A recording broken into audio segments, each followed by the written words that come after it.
You speak every day. You listen every day.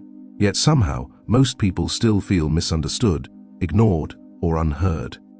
Have you ever wondered why two people can hear the same words, but walk away with completely different meanings? The truth is, communication is not about words. It's about what lives behind the words: emotions, intentions, silence, fear, power. In this audiobook, we are not going to teach you how to talk more. We are going to teach you how to be understood. You'll discover why people react the way they do, how emotions secretly control conversations, and how the quietest person in the room often carries the most influence. This is not about sounding confident. This is about thinking clearly, listening deeply, and speaking with impact. And if you want to master communication, not just as a skill, but as a form of psychological intelligence, make sure you stay with us and become part of the Mindfire Books journey. Because once you understand human behavior, you don't just communicate better, you connect deeper, lead stronger, and live wiser. Communication is not a gift, while clear expression is a learnable skill. Most people believe communication is something you either have or you don't. They say things like, "I'm just not good with words. I freeze when I have to speak. Some people are natural communicators. I'm not one of them." These beliefs feel personal, but they are not true. Communication is not a gift. It is a skill. And like every skill, it follows rules, patterns, and systems. The problem is not that people lack intelligence. The problem is that no one ever taught them how communication actually works. From childhood, most people learned silence before expression. They learned that speaking up could bring judgment, interruption, or embarrassment. So, they adapted. They learned to stay quiet, to shrink their thoughts, to doubt their voice. Over time, silence became identity, not because their voice was broken, but because it was buried. This is why many intelligent people struggle to communicate clearly. Their thoughts are active, complex, and sharp. But when it's time to speak, everything collapses. Words rush, sentences tangle, confidence disappears. This does not happen because they are bad communicators. It happens because communication begins before words. Clear communication starts with clear thinking. If your thoughts are scattered, your speech will be scattered. If your mind is rushed, your words will rush. If your internal state is anxious, your voice will carry that tension. Most communication problems are not language problems. They are mental organization problems. This is why people say things they later regret. Why do they explain too much? Why do they lose their point halfway through a sentence? They are speaking from reaction, not from clarity. Skilled communicators do not speak more. They speak with structure. They know what they want to say before they open their mouth. They think in headlines, not paragraphs. They understand that precision is more powerful than volume. This is why a calm, short sentence often carries more weight than a long, emotional explanation. Clarity reduces resistance. When people understand you easily, they relax. When they struggle to follow your point, they become defensive or disengaged. This is not because they are impatient. It is because confusion feels unsafe to the brain. The human mind constantly asks, "What is happening? Where is this going? What am I supposed to do with this information?" Clear communicators answer these questions subconsciously. They guide attention. They pace information. They respect cognitive load. This is why communication is a trainable discipline. You can learn to slow your thinking before you speak, organize ideas into simple structures, remove unnecessary words, speak with intention instead of urgency. None of this requires charisma. None of this requires extroversion. It requires awareness. Another common myth is that confidence creates good communication. In reality, clarity creates confidence. When you know what you want to say, fear loses its grip. When your thoughts are organized, your body relaxes. This is why confidence often appears after skill, not before it. People who speak confidently are not fearless. They are prepared. They trust their structure. Communication also fails when people confuse honesty with raw expression. Saying everything you feel is not clarity. It is emotional unloading. Clear communication filters emotion through intention. It asks, what matters here? What is useful? What will move this interaction forward? This filtering is not manipulation. It is respect. Respect for the listener's attention. Respect for the moment. Respect for your own message. This is why powerful communicators are selective. They do not rush to speak. They pause. They choose words carefully.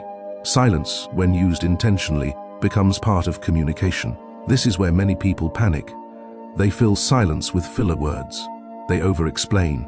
They talk themselves out of credibility. But silence is not a weakness. Silence is space. And space allows meaning to land. Once you understand that communication is a skill, self-blame disappears. You stop thinking, something is wrong with me, and start thinking, this is something I can learn.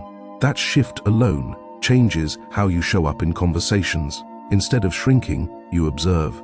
Instead of forcing, you prepare. Instead of reacting, you respond. This is the foundation of everything that follows in this audiobook. Because before body language, before tone, before storytelling, before presence, there must be clarity. And clarity begins with understanding one simple truth. Your voice was never broken. It was only waiting for structure. The fear behind silence, why speaking feels dangerous, and how that fear is learned. Silence is rarely a personality trait. It is usually a survival strategy. Most people believe they are quiet because they are shy, introverted, or not expressive. But psychology reveals a different explanation. Silence is often learned. At some point in life, speaking carried a cost. It may have been ridiculous, interruption, dismissal, punishment, or simply being ignored. The mind remembers these moments far more vividly than success, and it adjusts. The nervous system does not ask whether a response is rational. It asks whether it feels safe. If speaking once created discomfort, the brain associates expression with risk, and silence becomes protection. This is why fear of speaking is rarely about words. It is about exposure. Speaking exposes thought. Thought exposes identity. Identity exposes vulnerability. The brain interprets that chain as danger. This fear does not always feel dramatic. It often appears quietly. A tightening in the chest, a rush of thoughts, a sudden loss of clarity, a strong urge to stay quiet just this time.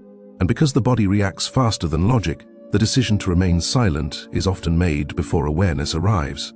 This is not a weakness. It is conditioning. The mind learned that silence reduces risk. Over time, this pattern becomes automatic. People stop questioning it. They stop noticing it. They start calling it who I am. But identity, formed by fear, is not identity. It is an adaptation. One of the most damaging myths about communication is the belief that confident speakers feel no fear. They do. The difference is not absence of fear. It is a relationship of fear. Unskilled communicators try to eliminate fear. Skilled communicators learn to move with it. Fear of speaking is not an enemy. It is a signal. It signals that something matters, that stakes are present, that perception feels important. The problem begins when fear is misinterpreted. Most people read fear as a warning to stop, but psychologically, fear is often a cue to slow down, not shut down. Silence becomes destructive when it is unconscious. When you choose silence intentionally, it can be powerful. But when silence is chosen by fear, it limits expression, connection, and growth. The fear behind silence also feeds a deeper belief. My voice doesn't matter. This belief forms subtly, when ideas are dismissed repeatedly, when interruptions are common, when emotional expression is discouraged. The mind internalizes the message, keep it inside. Eventually, even when the environment changes, the pattern remains. This is why adults often feel anxious speaking in safe spaces. The fear is not present day. It is historical. Your body is reacting to a past it still believes is active. Understanding this is critical, because you cannot reason yourself out of fear that was never created by reason. Fear is physiological. It lives in breath, in muscle tension, in posture. This is why telling yourself to be confident does nothing. Confidence is not a command, it is a state.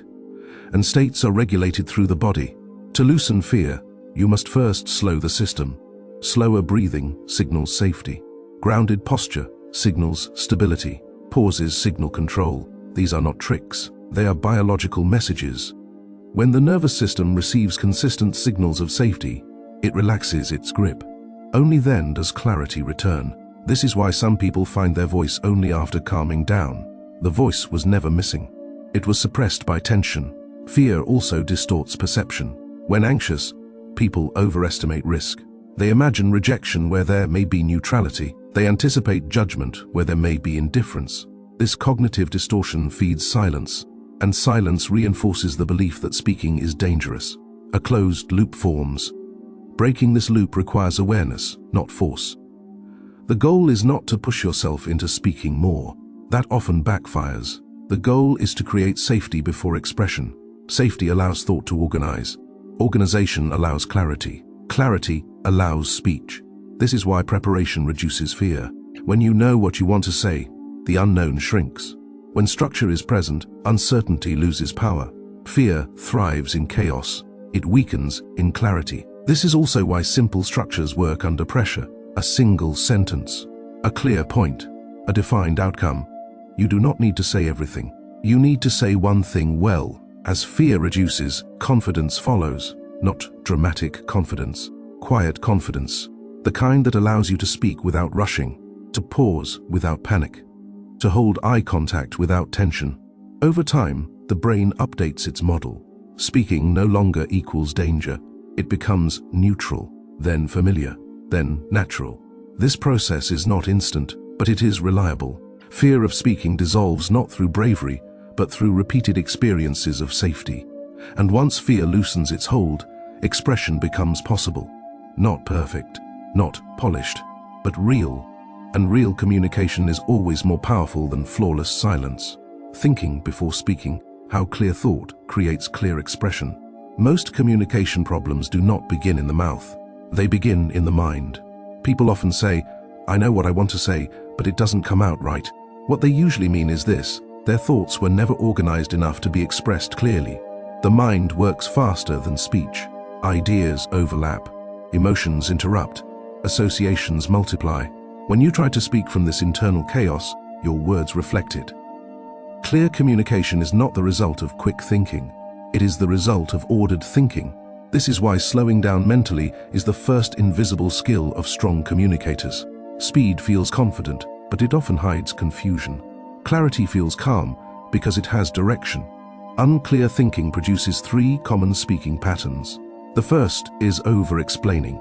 People add unnecessary details because they are unsure which point matters most. They hope volume will replace precision. The second is rambling. Thoughts spill out without structure, forcing the listener to work harder to follow. The third is freezing. The mind stalls because it cannot decide what to say first. All three come from the same source: a lack of internal structure.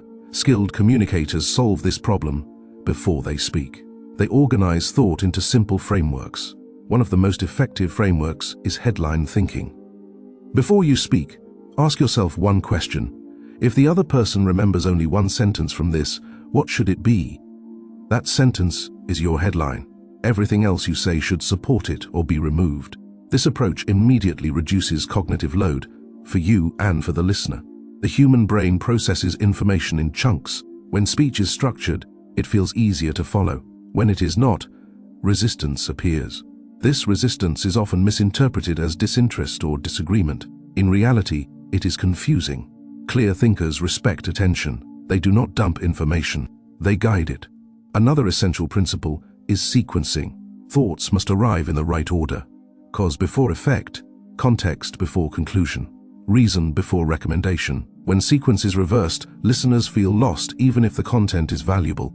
This is why people interrupt to ask questions you thought were obvious. The mind did not receive the necessary setup. Clear thinkers anticipate this.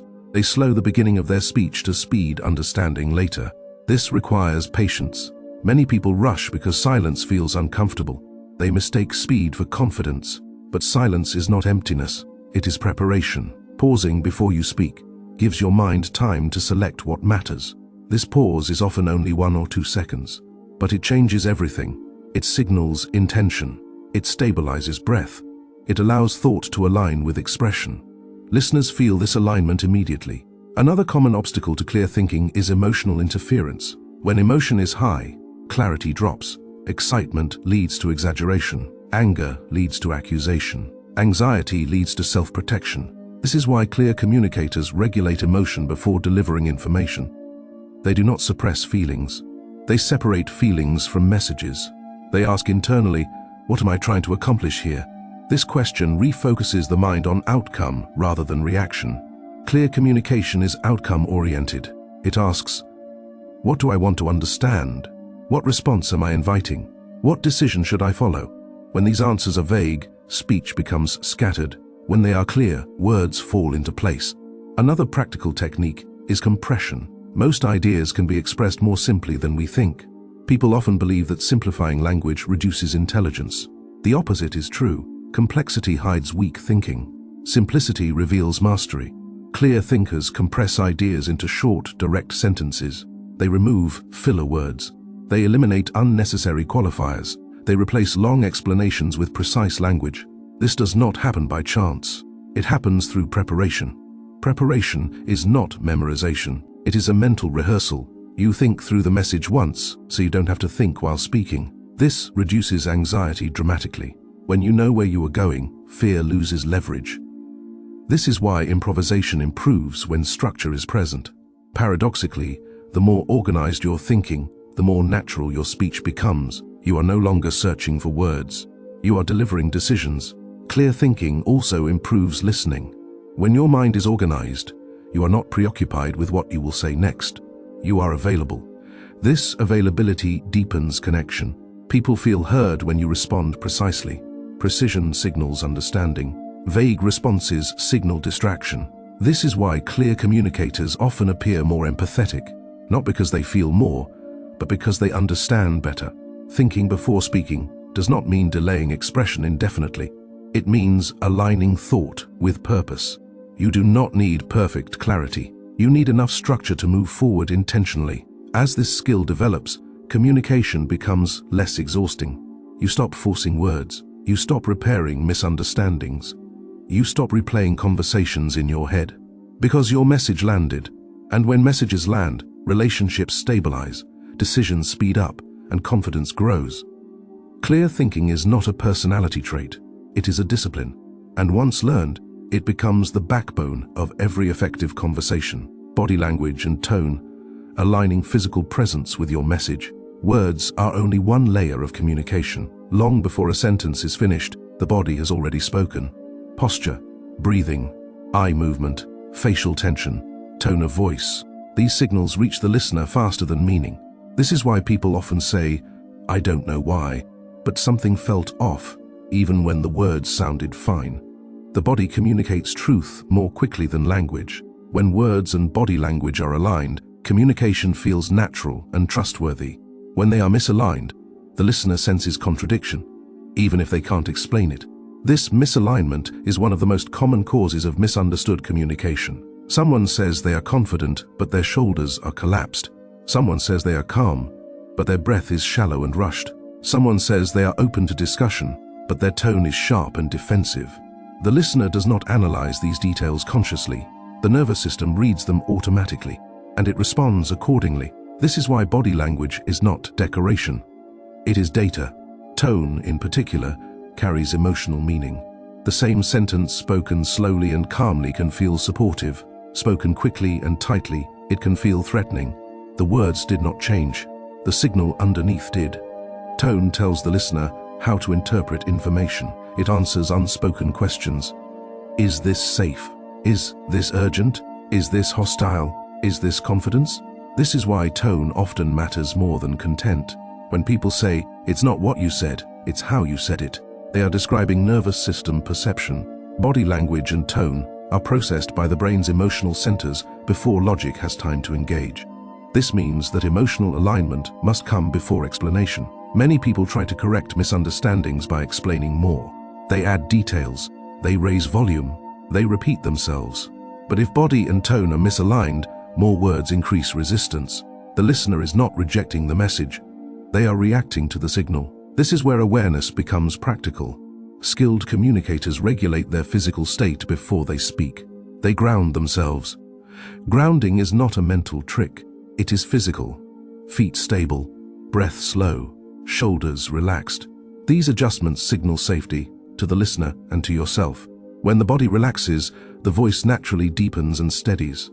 This steadiness creates authority, not dominance, authority. Authority comes from regulation, not force. Eye contact is another misunderstood element. Many people believe strong communication requires constant eye contact. It does not. Unbroken eye contact can feel aggressive or unnatural.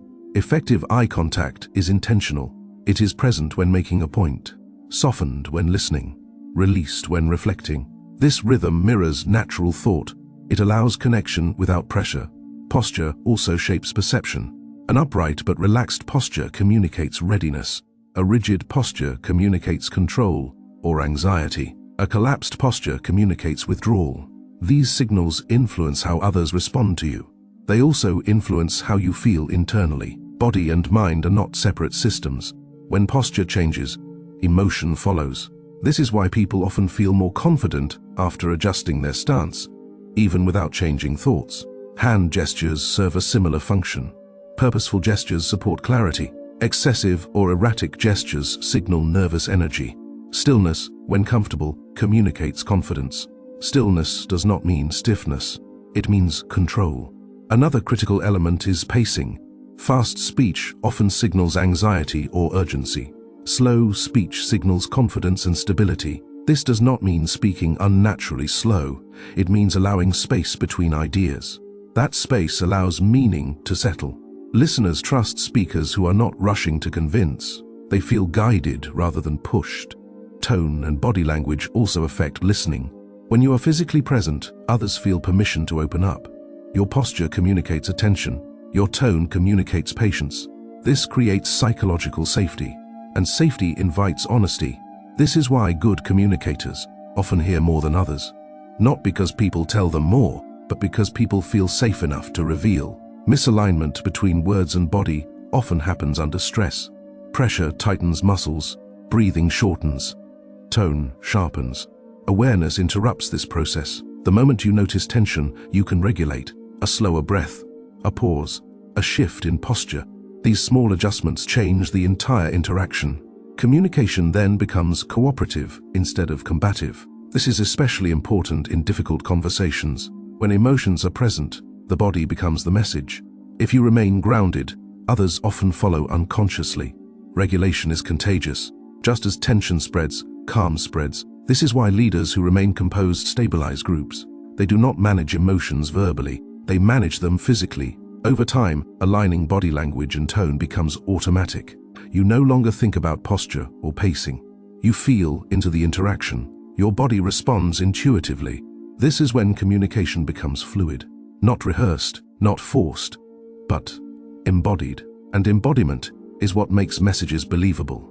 Because people do not trust words alone, they trust coherence. When body, tone, and words move together, communication stops feeling like performance. It becomes a presence, the power of listening. Why deep listening is the most underrated communication skill. Most people believe communication is about speaking well. In reality, communication is decided by listening. Not passive listening, not waiting your turn listening, but deep listening. Deep listening is rare. And because it is rare, it is powerful. Most people listen with an agenda. They listen to reply, to correct, to defend, or to impress. Their attention is split between the speaker's words and their own internal commentary. This creates a shallow connection. Deep listening, on the other hand, is fully present. It is the ability to give someone your attention without rehearsing your response. This sounds simple. It is not. The human mind is restless. It jumps ahead, fills gaps, makes assumptions. When someone speaks, the listener's brain often asks, "What does this mean for me? Do I agree? How should I respond?" These questions pull attention inward, and when attention moves inward, listening weakens. Deep listening requires restraint. It requires letting the speaker finish their thought without interruption, verbal or mental. This does not mean agreement. It means understanding. Understanding comes before response. Most misunderstandings happen not because people disagree, but because they were never fully heard. When people feel unheard, they repeat themselves. They raise volume. They add emotion. They push. The conversation escalates, not because the issue grew, but because listening failed. Deep listening interrupts this escalation. When someone feels genuinely heard, their nervous system relaxes. They speak more clearly. They reveal more honestly. They soften. This shift is often immediate. It does not require advice. It does not require solutions. It requires presence. Presence communicates respect. Respect lowers defensiveness. This is why skilled communicators often resolve conflict faster. Not because they are persuasive, but because they listen first. Listening also reveals information that words alone do not carry. Tone changes, pauses, emotional emphasis. These cues tell you what matters most to the speaker. Deep listeners pay attention to these signals. They notice what is said quickly versus what is said slowly. They notice what is avoided. They notice what is repeated. Repetition often signals importance. Avoidance often signals fear. These patterns guide response. Instead of reacting to surface content, deep listeners respond to underlying need. This makes their responses feel accurate. People often say, "That's exactly what I meant," even when the words were different. This accuracy builds trust. Trust is the foundation of influence. People are more open to ideas when they feel understood. This is why listening increases persuasive power without force. Another overlooked aspect of listening is silence. Silence makes many people uncomfortable. They rush to fill it. But silence is not empty. Silence allows processing. It gives the speaker space to clarify thoughts. It signals patience. When you remain silent after someone finishes speaking, they often continue. They add nuance. They reveal the real point. This is where important information lives. Deep listeners are comfortable here. They do not fear pauses. They respect them. This comfort communicates confidence. Listening also protects against misinterpretation. When you listen deeply, you ask better questions, not interrogative questions, clarifying ones. Questions that begin with, "Can you help me understand?" "What do you mean by," "When you say that, are you referring to?" These questions slow the conversation. They replace assumption with curiosity. Curiosity dissolves conflict. Listening is also essential for self-regulation. When you are fully present with another person, you are less reactive. You are not caught in your own internal narrative. This presence stabilizes emotion. This is why arguments escalate faster when both sides are talking, and de-escalate when one side listens. Listening absorbs emotional charge. It acts as a buffer. This does not mean accepting harmful behavior. It means understanding before responding. Understanding gives you options. Without understanding, response is guesswork. Listening also sharpens your own thinking. When you listen carefully, you notice gaps, contradictions, and insights. Your responses become precise. You speak less, but say more. This is why people often perceive good listeners as intelligent and thoughtful, not because they dominate conversations, but because their words land. Listening also reveals timing. Not every message should be delivered immediately. Deep listening helps you sense when someone is open and when they are closed. This awareness prevents wasted effort. You stop pushing ideas into unreceptive moments. You wait. Timing improves impact. Listening is not submission. It is strategic awareness. It allows you to understand the terrain before moving. This is why negotiators, leaders, and therapists prioritize listening. They know that whoever understands the system controls outcomes. In everyday life, listening deepens relationships. People feel valued. They feel seen. This creates loyalty, openness, and cooperation. Over time, deep listening changes identity. You become someone others trust, not because you always agree, but because you understand before you act. This trust extends to professional spaces as well. Teams function better, conflicts resolve faster, decisions improve. Listening transforms communication from exchange into connection, and connection is what gives words meaning. Without listening, communication is noise. With listening, it becomes an influence. Storytelling and meaning how to make ideas memorable and emotionally impactful. Information explains. Stories stay. Most people communicate ideas. Few communicate meaning. Meaning is what the brain remembers. Meaning is what emotion attaches to. Meaning is what travels beyond the moment. This is why two people can hear the same explanation and walk away with very different levels of understanding. One heard information, the other felt meaning. Storytelling is not entertainment. It is a cognitive structure. The human brain is designed to organize reality through narrative, events, cause and effect, tension and resolution. When information is delivered without this structure, it feels flat and forgettable. When information is placed inside a story, the brain engages emotionally and cognitively at the same time. This dual engagement is powerful. It increases attention. It improves recall. It deepens understanding. This is why advice often fails. Advice is abstract. Stories are concrete.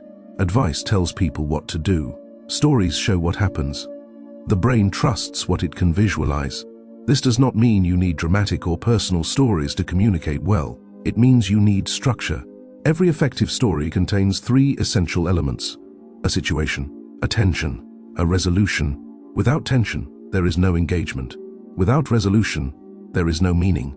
When people speak without storytelling, they often list facts or opinions. Lists inform, stories persuade. This is why presentations filled with bullet points are quickly forgotten. The brain does not store bullet points easily. It stores sequences. Storytelling creates sequence. Even simple examples activate this process. Compare these two statements. Clear communication improves relationships. Versus, I once watched a conversation fall apart, not because the people disagreed, but because neither felt heard. The second invites imagination. The listener enters the scenario. Once inside, meaning forms naturally. Storytelling also reduces resistance. When people feel preached to, they resist. When people feel included in a narrative, they engage. Stories bypass defensiveness because they do not demand agreement. They offer perspective. This is why people often say, "That makes sense," after hearing a story, even if they initially disagreed with the point. Storytelling also humanizes communication. Facts feel distant. Stories feel lived. When you speak through stories, you appear relatable rather than authoritative. This does not reduce credibility. It increases trust. People trust those who understand experience, not just theory. This is especially important in leadership and influence. Leaders who communicate through stories create alignment more effectively than those who rely on instruction. Stories explain values without declaring them. They allow others to draw conclusions themselves. This autonomy increases buy-in. Another powerful element of storytelling is emotional pacing. Stories allow you to guide emotional movement. You can slow down, you can pause, you can emphasize moments of tension. This pacing mirrors how people naturally process experience. It feels familiar. This familiarity keeps attention. Storytelling also improves clarity. When you tell a story, you are forced to sequence information. You cannot jump randomly without confusing the listener. This discipline improves your own thinking. It prevents rambling. It forces focus. This is why people often speak more clearly when recounting an experience than when explaining an idea. The narrative provides structure. You can use this intentionally. Before speaking, ask yourself, what is the situation? What is the problem? What is the takeaway? Answering these three questions creates an instant story frame. You do not need detail, you need direction. Another common mistake is overloading stories with explanation. A good story does not explain everything. It allows the listener to connect dots. This engagement makes the message stick. When listeners participate mentally, memory strengthens. Storytelling also aligns with emotion. Emotion is the glue of memory. Neutral information fades. Emotionally tagged information persists. This does not mean exaggerating emotion. It means acknowledging stakes. What mattered? What was at risk? What changed? These elements activate emotional processing. This is why stories without stakes feel dull. They do not answer the brain's question, why does this matter? When stories answer that question, meaning emerges. Storytelling is also a tool for self-clarity. When you frame your own experiences as stories, you understand them better. You see patterns. You identify lessons. This reflective process strengthens communication. You speak with insight rather than reaction. Storytelling also supports authenticity. You do not need perfect wording. You need honesty. People forgive imperfect language when meaning is real. This reduces pressure. You stop trying to perform. You focus on conveying experience. This shift improves confidence. Storytelling also adapts well to spontaneous situations. When unprepared, facts may fail you. But experiences are always available.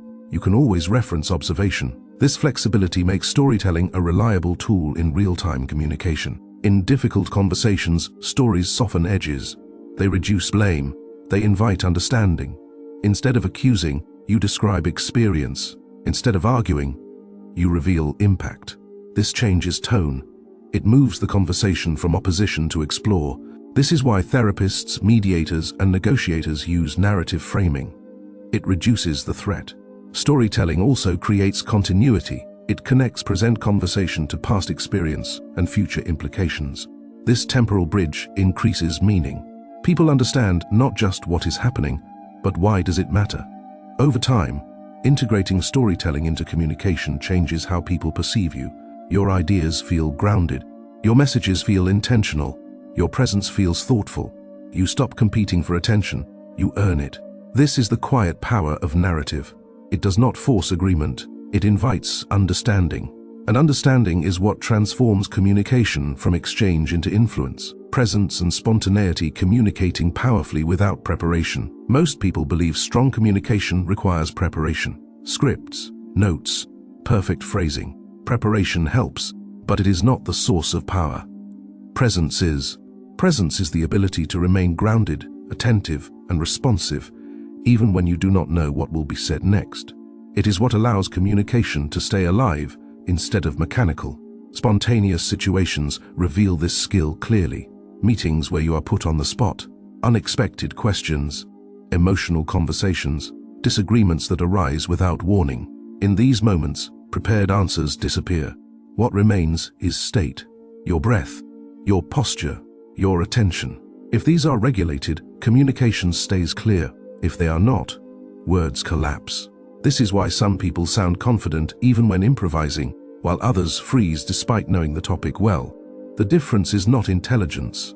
It is nervous system regulation. When pressure appears, the body reacts before the mind. Heart rate increases, breath shortens, muscles tighten. This physiological shift reduces access to higher thinking. The mind narrows. Speech becomes reactive. Presence interrupts this process. Presence begins with breath awareness. Slow, deliberate breathing signals safety to the nervous system. This does not require visible effort. Even one deeper exhale can stabilize the body. Once the body steadies, thought returns. Another essential element of presence is attention placement. Under pressure, attention often turns inward. People become self-focused. How do I sound? What if I say the wrong thing? What are they thinking of me? This internal monitoring consumes cognitive resources. Presence shifts attention outward, to the listener, to the question, to the moment. When attention moves outward, self-consciousness weakens. You are no longer performing. You are responding.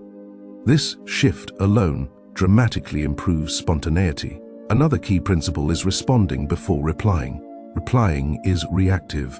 Responding is intentional. When asked a question, most people rush to answer.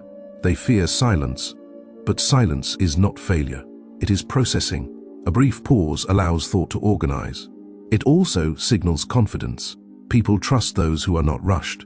Presence makes pauses comfortable. Instead of filling space, you use it. This space creates clarity. Another tool for spontaneous communication is simple structure.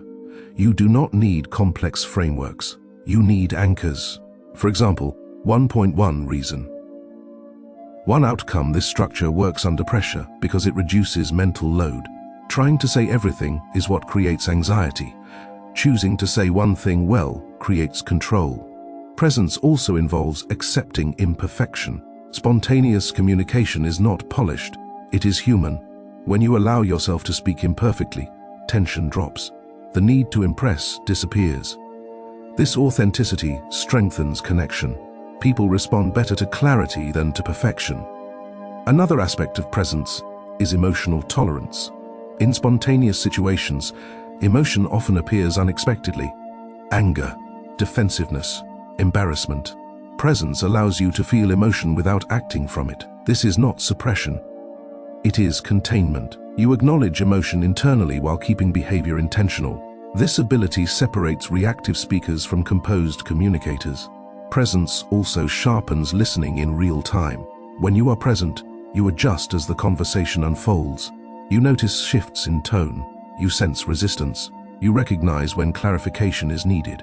This adaptability prevents miscommunication. Instead of delivering a fixed message, you co-create the conversation. This co-creation feels natural. It reduces conflict because it respects the dynamic nature of interaction. Presence also neutralizes fear of judgment. When attention is anchored in the moment, future projection loses power. You are no longer imagining outcomes. You are dealing with reality. This grounding stabilizes confidence. Confidence here is not assertiveness. It is calm. Calm communicates authority. People follow calm speakers. They trust them. Presence also allows recovery. If you misspeak, you correct calmly. If you forget a point, you return without panic. Mistakes become manageable. This flexibility keeps communication fluid. Over time, presence transforms identity. You stop defining yourself by how well you perform. You define yourself by how well you remain grounded. This shift reduces anxiety across situations. Meetings feel lighter. Conversations feel less threatening. Disagreements feel navigable. Presence also deepens influence. People are drawn to those who are fully there, not distracted, not rushed, not defensive. This attention is rare, and rarity creates value. In leadership, presence stabilizes groups. In personal relationships, it deepens trust. In conflict, it prevents escalation. The presence is not loud. It does not announce itself. It is felt, and once felt, it changes how words are received. This is why spontaneous communication improves as presence strengthens. You stop trying to control outcomes. You focus on clarity in the moment. From that clarity, effective responses emerge naturally. Spontaneity is not chaos. It is clarity under uncertainty. And clarity under uncertainty is one of the most powerful communication skills a person can develop. Handling disagreement with clarity, turning conflict into constructive dialogue. Disagreement is not the problem. Mismanagement of disagreement is. Most conflicts do not begin because people hold different views. They begin because emotion overtakes clarity. When disagreement appears, the nervous system reacts first. The body tightens. The breath shortens. The mind prepares for defense. This reaction happens before words are chosen. Once this state takes control, communication stops being dialogue and becomes a contest. Winning replaces understanding. Protecting identity replaces seeking truth. This is why arguments escalate quickly. Not because the issue is complex, but because regulation is lost. Handling disagreement with clarity begins with one critical shift. You stop seeing disagreement as a threat and start seeing it as information. Disagreement reveals values. It exposes priorities. It highlights unspoken assumptions. When approached with curiosity, it becomes insight. When approached with fear, it becomes a conflict. The first skill in managing disagreement is slowing the interaction. Speed fuels escalation. Fast replies signal defensiveness. Interruptions signal threat. Raised tone signals urgency. All of these activate resistance in the listener. Clarity requires space. Pausing before responding is not avoidance. It is regulation. This pause allows emotion to settle and intention to return. Another essential skill is separating identity from opinion. Most conflicts feel personal because people attach their self-worth to their viewpoint. When an idea is challenged, the person feels challenged.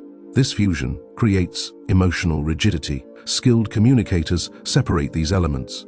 They understand that being wrong about an idea does not mean being wrong as a person. This separation reduces defensiveness. When defensiveness drops, listening becomes possible. Language also plays a crucial role. Words like always, never, and you turn discussions into accusations. They narrow the conversation and trigger protection. Clear communicators replace accusation with description. Instead of, you never listen, they say, when this happens, I feel unheard. This shift changes the dynamic. Description invites dialogue.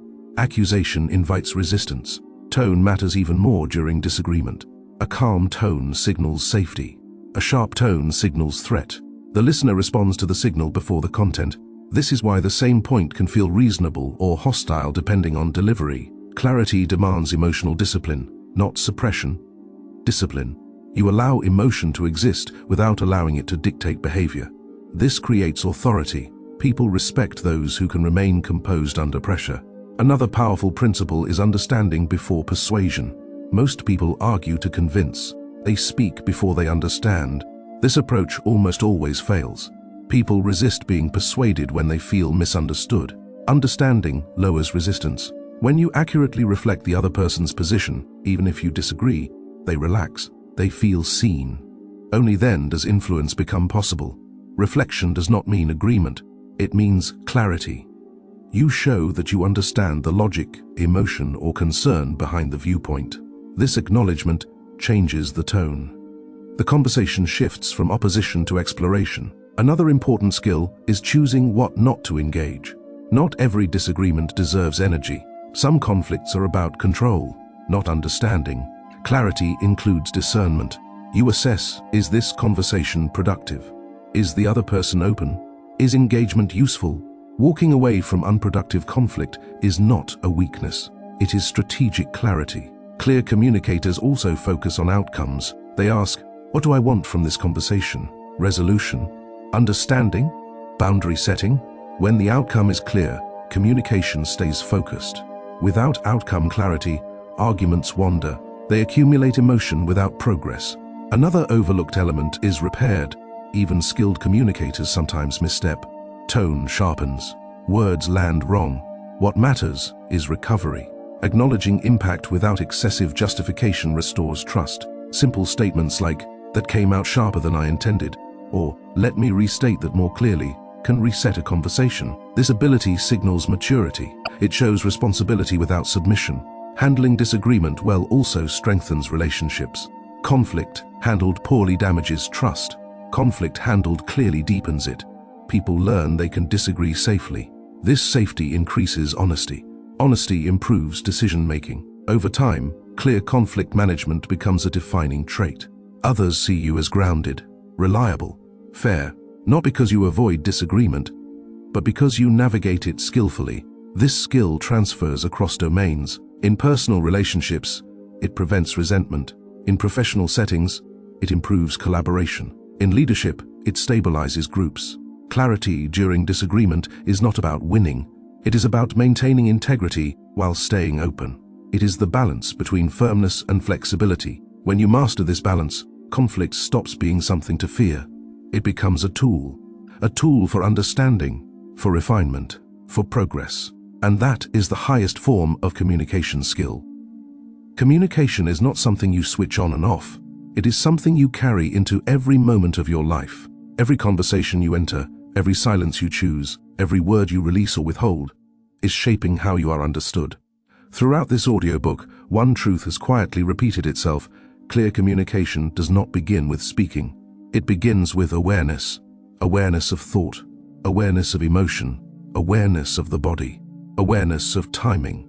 When awareness is present, communication becomes intentional. When it is absent, communication becomes reactive. You have seen how fear shapes silence, how unorganized thinking creates confusion, how the body speaks before words, how listening opens doors that speaking cannot, how stories give meaning to ideas, how presence stabilizes spontaneity, and how clarity transforms disagreement into dialogue. These are not techniques to perform, they are states to develop. Communication is not about controlling others. It is about regulating yourself. The more regulated you are, the clearer you become. The clearer you become, the less you need to force outcomes. People listen when they feel safe. They respond when they feel understood. They open up when they sense presence. This is influence without pressure, authority without aggression, confidence without noise. You do not need to speak more. You need to speak with direction. You do not need perfect words. You need grounded intention. You do not need to dominate conversations. You need to understand them. As you carry these principles forward, communication will stop feeling like effort. Conversations will slow down. Misunderstandings will reduce. Confidence will stabilize. Not because others changed, but because you did. Clear communication reshapes identity. You stop seeing yourself as someone who hopes to be understood. You become someone who communicates with clarity. This shift affects every area of life. Relationships deepen. Leadership strengthens. Boundaries become cleaner. Decisions become easier.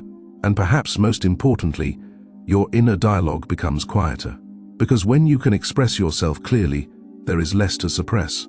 Carry this awareness with you into meetings, into conflict, into silence, into moments where words matter and moments where they don't. Let communication become a reflection of clarity, not a reaction to pressure. Thank you for listening to Clear Communication by Mindfire Books. If this audiobook sharpened your awareness and strengthened your ability to connect, stay connected with us. Because mastering the mind is not about knowing more, it is about expressing better. And clarity, once developed, becomes a lifelong advantage.